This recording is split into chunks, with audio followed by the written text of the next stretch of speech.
Continuando a nossa leitura da página 55. Mudança gramatical. Minha vida em comunidade mudou completamente quando entendi que não sou mais eu que vivo, mas sim nós. Não existe mais a minha vontade e sim a nossa. Se eu e meus irmãos somos um em Cristo, eu e meus irmãos estaremos sempre ansiosos por conhecer e fazer a vontade boa, perfeita e agradável de Deus. A vontade dele passa a ser a nossa. Eu sempre ficava intrigado com a recomendação da Bíblia de que devemos orar sem cessar. 1 Tessalonicenses capítulo 5, versículo 17. Parecia algo impossível, mas agora eu entendo que acordo e vivo para Ele todos os dias. Simplesmente não dá para parar de orar. A minha vontade está misturada à dele, e eu olho para o espelho, assim como olho para o meu irmão, e só consigo dizer: é nós. Agora eu entendo que acordo e vivo para Ele todos os dias. Simplesmente não dá para parar de orar. Mais adiante falaremos um pouco mais sobre a vida em comunidade, mas por enquanto quero destacar que a igreja é nós. Se somos um corpo em Cristo e uns com os outros, não é aceitável, por exemplo, que um irmão fale mal de outro. Se identifico algum comportamento no meu irmão que não acho que seja correto, por qualquer motivo, eu nunca posso usar ele ao apontar essa falha, porque ele, na verdade, é nós. Numa comunidade cristã, as falhas, os desvios de comportamento e mesmo as coisas simples, como o mau hálito, precisam ser tratados sempre no âmbito do nós e nunca do ele. Deveria ser proibido em nossas igrejas comentários a respeito de irmãos que comecem com ele. Você viu como ele tem mau hálito? Qualquer exortação ou advertência deveria ser feita em amor e em sinceridade a nós, porque o que afeta a um, afeta a todos. A igreja é nós. Aconteceu comigo. Começou o nós e acabou o eu. Por algum tempo, nós líderes de células estávamos focados cada um em seu departamento. Todo o trabalho de apacentar e cuidar dos jovens que chegavam à rede cabia a uma pessoa apenas. Então começamos a perceber um esfriamento, não só dos que iam chegando, mas também da liderança. O pastor resolveu fazer uma reunião para que isso mudasse. Com palavras doces, ele falou do amor de Deus e explicou que esse amor poderia ser fonte de vida, não só em nós, mas também através de nós em outras pessoas. A partir daí, iniciou-se um trabalho de discipulado, amor e cuidado para os que já estavam na liderança. Mas não parou por aí, porque os que estavam chegando logo encontravam um ambiente cheio de amor e cuidado. Acabou o eu e começou o nós. Temos experimentado a misericórdia de Cristo, somos gratos pelo fim da individualização e o início de uma comunidade unida em prol do reino de Jesus. Enviado por Marcos Moreira. Existe uma concepção tão errada de igreja por aí que precisa ser desfeita o quanto antes. Peguemos o exemplo de um crente que vá a uma grande conferência de temática evangélica, em que estarão reunidos durante um fim de semana milhares de outros crentes de todo o Brasil e até do exterior. Lá, num ambiente climatizado e sentado em cadeiras estofadas, esse irmão terá a oportunidade de ouvir os melhores pregadores da atualidade, irá cantar sob o comando dos ministros de louvor mais famosos. O som é perfeito, os telões o ajudam a não perder um só minuto daquelas reuniões maravilhosas. No final, ele volta para a sua cidade sentindo-se renovado com tudo que viu e ouviu. Mas no domingo seguinte, ele tem de ir ao culto em sua igreja. Quem vai pregar é o pastor de quem a maioria dos evangélicos nunca ouviu falar. Os músicos, apesar de esforçados, não dispõem de instrumentos e equipamentos de som capazes de fazer vibrar as paredes do templo. É tudo tão diferente do que esse irmão teve a oportunidade de experimentar apenas há uma semana atrás, que ele não consegue evitar um sentimento de frustração e desânimo com sua igreja. Mas sabe por que isso acontece? Porque falta a ele a compreensão exata do que vem a ser igreja. E infelizmente ele não está sozinho nesse equívoco. A igreja não é um grupo de louvor, não é um pregador ou uma pregação, não são os bancos nem os equipamentos eletrônicos. A igreja não é a beleza arquitetônica de seu templo, não é o número grande de pessoas e cifras. A igreja é você e quem está ao seu lado. A igreja é nós. Se na sua congregação tem gente que você olha nos olhos e diz, é nós, então essa é uma igreja maravilhosa.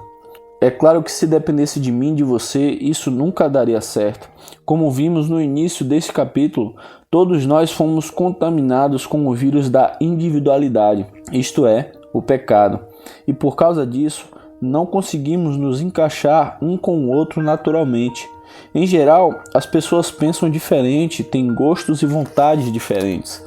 Os casamentos são a melhor prova disso. Se depender da carnalidade de cada um, marido e mulher jamais ficarão juntos, porque um quer X enquanto o outro quer Y. Não é à toa que a maior causa de divórcios no mundo é justamente a incompatibilidade de gênios. No entanto, quando se trata da igreja, de pessoas que foram salvas por Cristo e se tornam um com Ele e com os demais irmãos, essa diferença não chega a ser um problema. Na verdade, isso passa a ser fator de enriquecimento na comunidade, porque todas as virtudes passam a ser valorizadas e todas as deficiências passam a ser supridas no convívio amoroso dos irmãos. A única maneira de sermos nós é abrirmos mão dos interesses individuais e trabalharmos pelos interesses de Cristo, como quem eu e você somos um. No capítulo 7, vamos nos aprofundar um pouco mais nesse assunto. O Evangelho quer fazer uma mudança gramatical na vida de cada igreja por esse mundo afora. O Espírito Santo quer tirar o eu e colocar o nós, quer tirar da nossa boca o meu e colocar o nosso. Muitas vezes nos maravilhamos quando lemos a respeito do avivamento descrito em Atos 2. Queremos que Deus nos avive, derrame do seu Espírito. Gostaríamos de que aquelas línguas de fogo pousassem sobre nós também e muitas vezes imploramos, Senhor, faz isso de novo. Creio que mais do que fazer isso, Deus quer fazer a sua igreja hoje seja como a comunidade de crentes que aparece na escrita no final desse mesmo capítulo. Os que criam mantinham-se unidos e tinham tudo em comum. Partiam o pão em suas casas e juntos participavam das refeições com alegria e sinceridade de coração. Atos capítulo 2, versículo 44 a 47. Quando o Espírito cai sobre uma comunidade, essa comunidade vira nós. Os bens que cada um possui passam a ser de todos, porque somos apenas mordomos do que Deus nos deu. Não existe mais o meu carro ou a casa da irmã fulana. Tudo é nosso. Nenhum homem é uma ilha, completamente isolado. Cada homem é um pedaço do continente, uma parte do todo. Se um torrão for levado pelo mar, a aurora ficará menor. Não importa se for um promontório, a casa do seu amigo ou a sua própria. A morte de qualquer homem me diminui, porque sou parte da humanidade. John Donne. Uma comunidade que pode dizer que tudo é nosso, certamente entendeu o seu chamado de reproduzir a imagem do Deus que diz, façamos. Os crentes que se tornam um em Cristo e com seus irmãos vão procurar a cada dia ampliar a experiência de ser nós. Isso aplica levar às últimas consequências o significado de dividir a vida uns com os outros. Mas é importante ressaltar que, quando abraçamos esse estilo de ser igreja, nossa responsabilidade se amplia e todo e qualquer gesto que praticamos vai gerar efeitos sobre os demais membros desse grupo de irmãos em Cristo. Isso inclui, infelizmente, o nosso velho conhecido pecado. O livro de Josué narra uma ocasião em que toda a nação de Israel foi punida por causa da desobediência de apenas uma pessoa. Como sabemos, Deus chamou Abraão como quem fez um pacto, prometendo dar a ele uma terra e uma descendência que seria mais numerosa que as estrelas do céu. Por meio da família de Abraão, todas as famílias da terra seriam abençoadas. Depois de muitos anos, Abraão e sua mulher Sara, ambos já velhos, tiveram um filho chamado Isaque. Isaque casou-se com Rebeca, com quem teve um filho chamado Jacó. Jacó, por sua vez, foi pai de 12 filhos, que mais tarde viriam a formar as 12 tribos de Israel. Um dos filhos de Jacó, chamado José, foi vendido pelos irmãos como escravo ao Egito, e depois de uma série de altos e baixos, idas e vindas, o povo de Israel acabou sendo escravizado por aquela nação. Havia uma bênção sobre os israelitas. A unidade, organização, a fertilidade deles fizeram com que os governantes do Egito os escravizassem, e ali eles permaneceram por séculos, chegando a somar mais de 1 milhão de pessoas. Mas resgatando a aliança que fizera com Abraão, Deus mandou Moisés para libertar seu povo da escravidão e libertá-lo rumo à terra prometida. Mais altos e baixos, idas e vindas, e 40 anos depois, Moisés havia morrido e o povo que Moisés liderava tinha a missão de expulsar o povo pagão que habitava as terras que Deus havia prometido lhes dar. A essa altura, os descendentes das 12 tribos de Jacó já haviam recebido as leis de Deus e haviam também alcançado o status de nação de Israel. Os habitantes de Canaã eram extremamente maus, a ponto de sacrificar os próprios filhos recém-nascidos a deuses como Moloque. Toda essa maldade foi determinante para que Deus decidisse exterminá-los e entregar aquelas terras a Israel. Na realidade, Deus não estava só cumprindo a promessa que fizera a Abraão, mas também estava julgando o povo perverso que habitava ali. Josué era um general valente e destemido, e mais do que isso, temia a Deus e buscava fazer a sua vontade. A ordem de Deus em relação aos cananeus era para que fossem totalmente exterminados, a fim de que não restasse nada naquela cultura nefasta. Veja a determinação de Deus a Josué antes que o exército de Israel avançasse sobre Jericó. A cidade, com tudo o que nela existe, será consagrada ao Senhor para destruição. Somente a prostituta Raabe e todos os que estão com ela em sua casa serão poupados, pois ela escondeu os espiões que enviamos. Mas fiquem longe das coisas consagradas, não se apossem de nenhuma delas, para que não sejam destruídos. Do contrário, trarão destruição e desgraça ao acampamento de Israel. Toda a prata, todo o ouro e todos os utensílios de bronze e de ferro são sagrados e pertencem ao Senhor e deverão ser levados para o seu tesouro. Josué capítulo 6, versículo 17 a 19.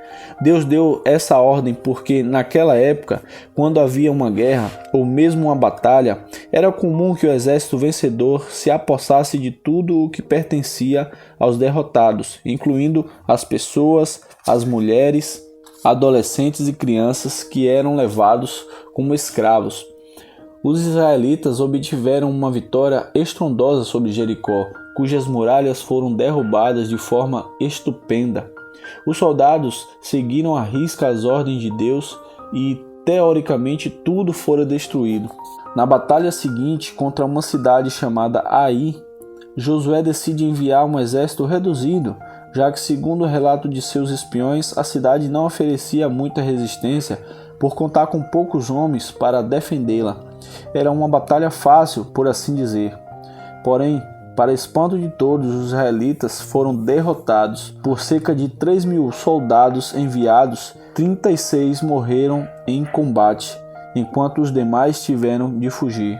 Sem entender nada, Josué rasga as roupas, cobre a cabeça de terra e começa a implorar a Deus que explique o motivo daquela derrota tão vergonhosa e tão inesperada. Até que Deus revela a Josué que alguém havia desobedecido a ordem de destruir tudo o que sobrasse de Jericó. Veja a resposta que Deus deu a Josué. O Senhor disse a Josué: levante-se, porque você está aí prostrado. Israel pecou, violaram a aliança que eu lhe ordenei. Eles se apossaram de coisas consagradas, roubaram-nas, esconderam-nas e as colocaram junto de seus bens.